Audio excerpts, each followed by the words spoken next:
Hi guys! Welcome back to my channel, and for today's video, we're going to talk about foundations. So, first of all, please forgive me wearing my blue-green wig kasi basa pa yung hair ko, guys. And nagkagulo-gulo kasi yung wig ko. So, eto na yung may pinakamatinong itsura. So, I got this. Anyway, naisip ko kasi gagawa ko ng bagong series sa YouTube channel ko where I wanna talk about all my favorites. Favorite foundation, favorite eyeshadow palettes, favorite lipsticks, depende sa color. So wala akong specific order of things. I think I'm gonna choose depending on what I feel like doing. So for today, bet na bet kong pag-usapan ang fundasyon. So I'm gonna be talking about all my favorite foundations. Depende sa need ko for that day. Depende sa finish na gusto ko. And all of these are my favorites for, particular reasons. Okay, so first up is this one. So this is not a foundation. This is actually a BB cream. Pero meron akong video nito where I used it as a foundation. Link it up here or down below. I love this, you guys, dun sa mga pagkakataon na parang ang kinis-kinis ko.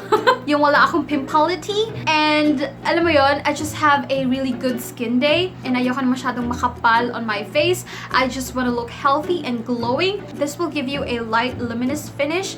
Buildable siya if you have, discolorations on your face. It can cover it.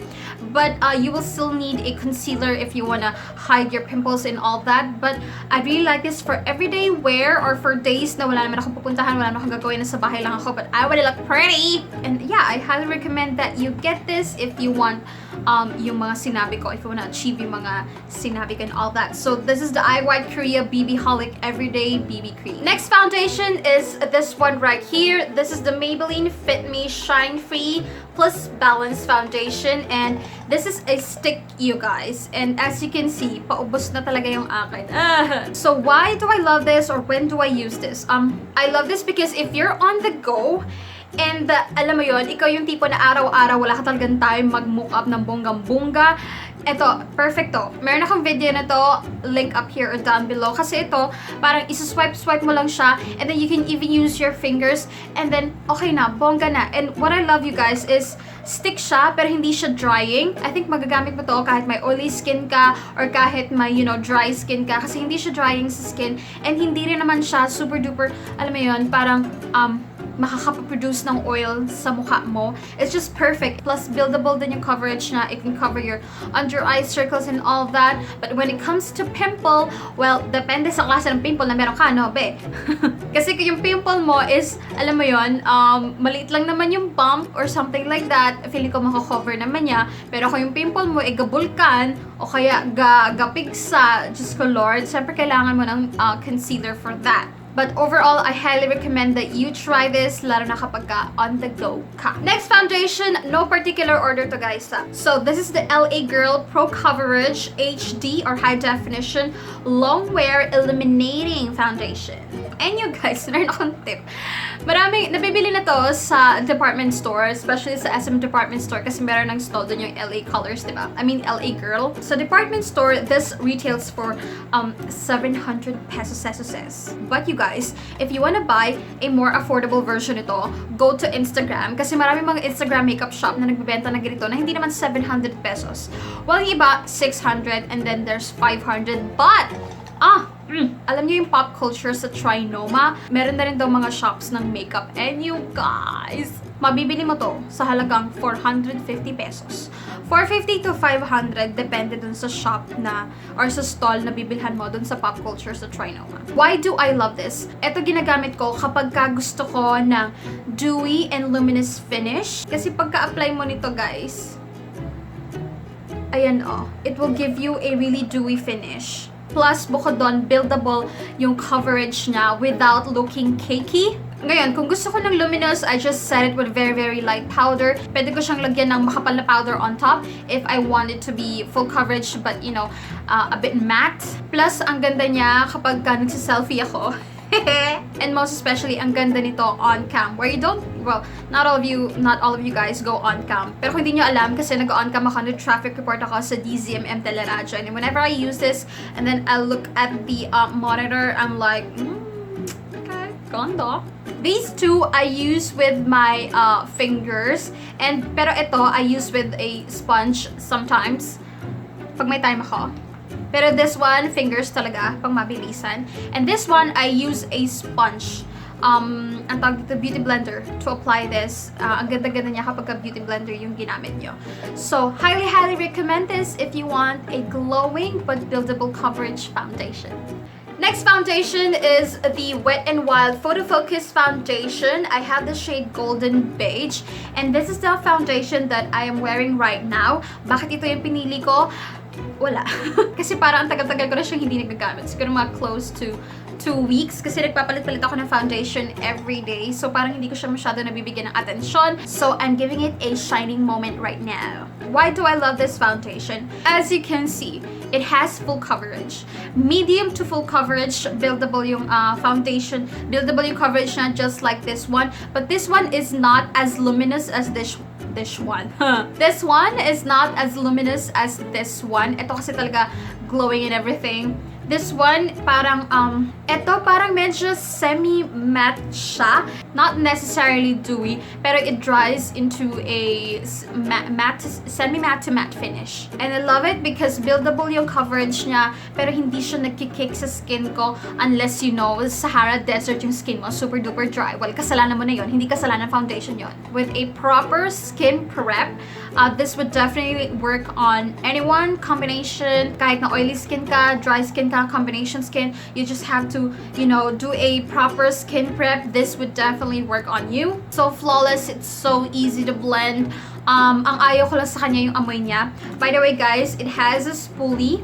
So ang ginagawa ko, pag tanggal ko ng spoolie, ginaganito ko muna, pinapahid ko dito yung spoolie, and then saka ko siya i-apply ng ganon. And then I also use a beauty blender for this one. Honestly you guys, I just use a beauty blender for everything. Hindi ako masyadong ma-brush. Mas ano talaga, mas maganda talaga yung finish ng beauty blender for me ha. Ayaw ko lang dito guys. Well, hindi ko naman masyadong ayaw, pero baka ayaw nyo. Ayan no, hindi siya masyadong shiny shimmering. Ano sinasabi ko? Yeah. Ang medyo ano lang dito is yung amoy niya. Amoy siyang paint. Medyo, amoy siyang parang pintura or something like that. Pero hindi naman ako sensitive sa amoy.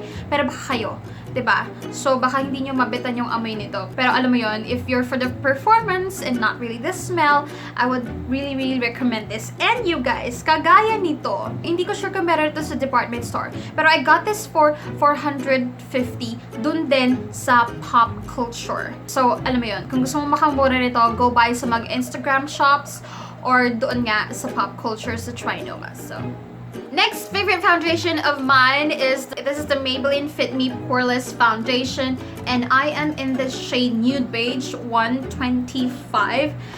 Okay, eto, nung nanood ako ng review ng other YouTubers, like international YouTubers and local YouTubers, and sila talagang super duper high praise sila sa foundation na to. Pero, for me guys, it's okay. It's not something I'm super duper crazy about. Ewan ko first, maganda. Okay, let me explain. Maganda to if wala kang big bumps on your face. If hindi ka ma-pimple or something like that. If you have, you have little tiny bumps, pero not huge pimples. This is so good. It comes in a pump like this. It has a beautiful finish.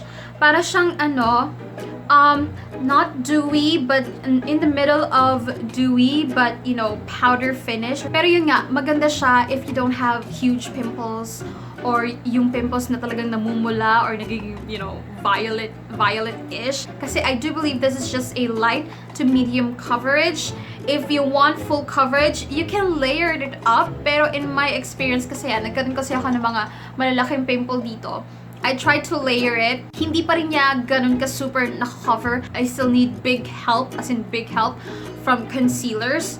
So, alam mo yon, if you're makinis na, if you don't have problems with acne and all that, I highly recommend that you get this. It has a beautiful finish, semi-dewy to powder matte finish. Pero if you have problems with acne, I think hindi ka masyadong masasatisfy ng foundation ito. So, I use this every time I have a good skin day. I just really want to hide discolorations and dark under eyes. But yeah, yun lang ang masasabi ko to this foundation. Next foundation is the Milani Conceal and Perfect 2-in-1 Foundation and Concealer. I am in the shade 02 Natural. Oh my god, you guys. Sa lahat siguro ng foundation ko, ito na yung pinaka-thick. Like, thick. Ayun, it is so creamy and thick.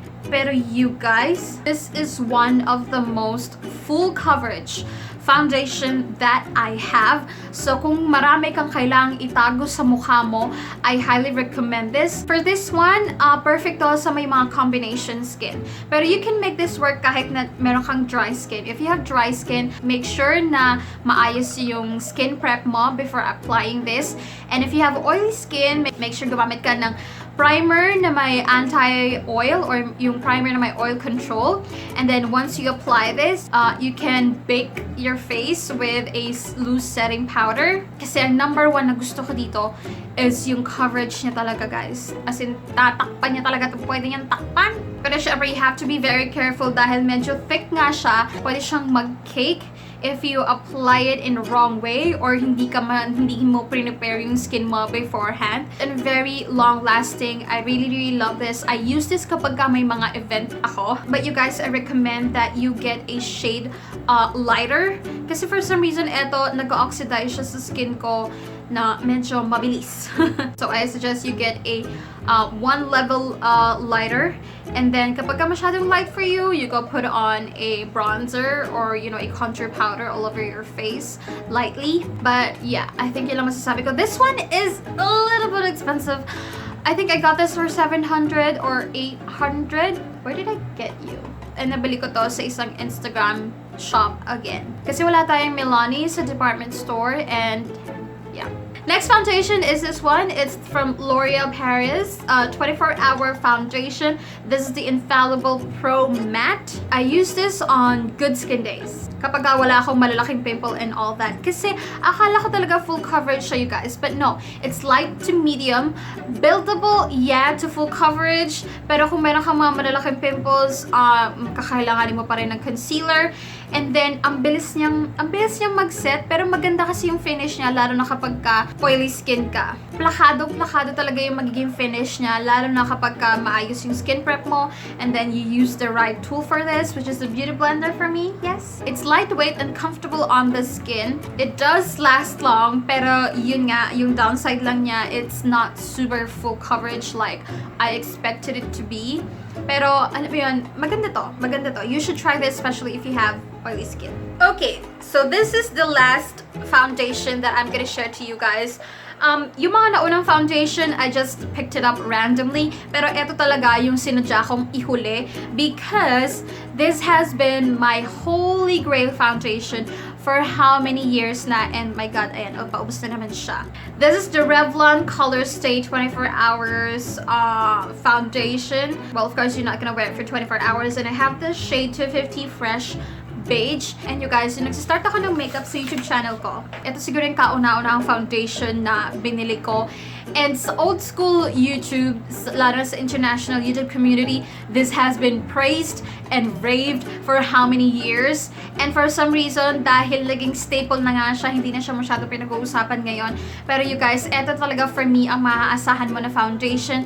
Especially eto ha, may mga klase to. Merong for dry skin, merong for oily skin, and akin yung combination oily skin. Nakasulat yan dito. So kung pipili ka nito, tingnan mo yung nandito kasi may mga variety nga ito. It has full coverage, but you can build and build it depende sa coverage na gusto mo. And this stays on your face like forever. Siyempre, kailangan mo mag-skin prep and all that. Kailangan mo siyang i-set with a powder. Pero ito talaga, hindi ako binigo nito ever. Meron akong pinuntahan na event na nagsistart ng 8 a.m. So 8 a.m. pa lang, naka-fundasyones na ako.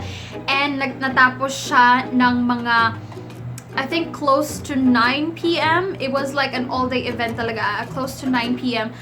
And kung ano siya na nilagay ko, Well, syempre, nagbago. Pero, hindi ganun ka-drastic yung naging pagbabago niya. So, alam mo yun, if you have long day events, if you have weddings, if you have party, if you have night out, and you want a foundation that will definitely stay on your face, na hindi ka niya i-disappoint and all that, eto talaga, Revlon Colorstay. Kahit may mga malalaking pimple ka, buildable yung coverage niya, hindi siya magmumukhang cakey and all that. Kapag ka naging cakey, well, the problem is on you. May mali ka sigurong ginawa or something like that.